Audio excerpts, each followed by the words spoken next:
আসসালামাইকুম, the match theory থেকে আপনাদের স্বাগত জানাচ্ছি। আমি নাইম। বরাবরের মতো আবারও আসা, যেরকমটা দেখতে পাচ্ছেন আমি একটা মাঠের ভিতরে দাঁড়িয়ে আছি। এটা একটা আসলে মূলত বালির মাঠ। এখানে কিছুদিন আগে ডোবা ছিল, রাইট নাও এখন এখানে বালু ফেলানোর কারণে মাঠ হয়েছে। তো যেরকমটা দেখতে পাচ্ছেন এখানে বাচ্চারা খেলা করছে।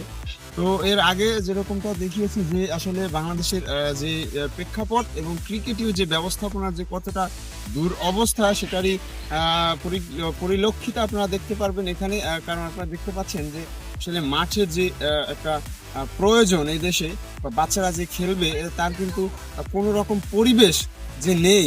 দেখেন পাশে ময়লার স্তূপ, সাথে ড্রেনের ময়লা পানি থেকে শুরু করে সবকিছুই মানে একদমই মানে পরিবেশ নাই, কোনো রকমেরই খেলার এখানে পরিবেশ নাই। তারপর বাচ্চারা খেলতেছে কারণ তাদের খেলার যে জায়গার সংকট, সেটা আসলে কোনোভাবেই যে কেউ লক্ষ্য করবে সেরকমটা কোনো নিয়ন্ত্রণ সংস্থা বা কোনো আসলে তা কারো কোনো মাথা ব্যথা সেক্ষেত্রে নেই। কিন্তু আমরা যেরকমটা দেখতে পাচ্ছি যে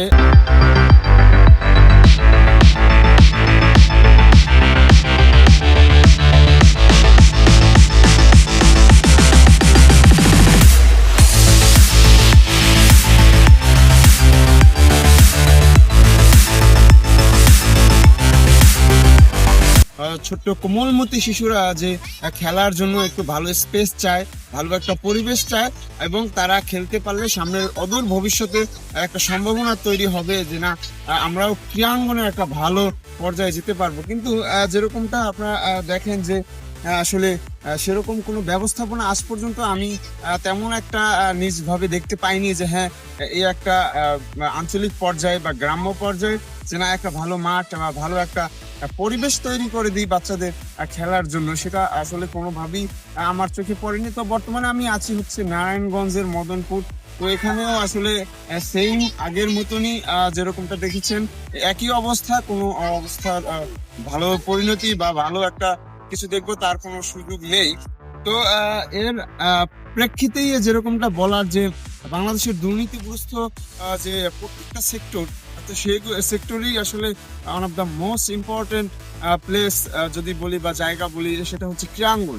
এখানে আসলে আমাদের মুখের বাণী আছে, বড় বড় কথা আছে, আবেগ আছে, কিন্তু আসলে যে একটা ভালো ফল বা ভালো রেজাল্ট পাওয়ার যে আসলে যে সম্ভাবনা তৈরি করতে গেলে যে আগের পরিবেশটা দরকার হয়, তো সেই পরিবেশটা কিন্তু মূলত কেউই তৈরি করে দেয় না। তো এটাই আসলে বলার যে আমরা যে ভবিষ্যতে ক্রিকেটের যে ভালো করব। বর্তমানে দেখেন যে ক্রিকেটের কি দূর অবস্থা, বা অন্যান্য যদি বলি ফুটবলেরও কিন্তু খুব একটা ভালো পরিবেশ এখন হয়তো কিছুটা দেখা যায়, কিন্তু এর আগেও ছিল না। যাই হোক, যেরকমটা বলার বা দেখার যে এই পাশেরও একই যে অবস্থা দেখালাম যে একটা ড্রেন পানি, এখানে যদি একটা বল পড়ে বা কোনো একটা তার ক্রিকেটের যে বা অথবা বাচ্চাদের কোনো একটা অ্যাক্সিডেন্ট যদি হয় উঠাতে গিয়ে হোক, বা যে পরিবেশের মধ্যে যেটা থাকা দরকার সেটা তো নেই, বরং ক্রিকেটীয় এবং ক্রীড়াঙ্গনের একদম সর্বোচ্চ দূর অবস্থা, অথচ আমাদের আবেগ এবং দালালি চাটুকারিতার মধ্যে আমরা ডুবে আছি। তো যাই হোক, এগুলো আসলে চেষ্টা করব আপনাদেরকে দেখানোর পরবর্তীতে ইনশাআল্লাহ। তো এই বলে আজকে শেষ করছি। ধন্যবাদ সবাইকে। আসসালামু আলাইকুম।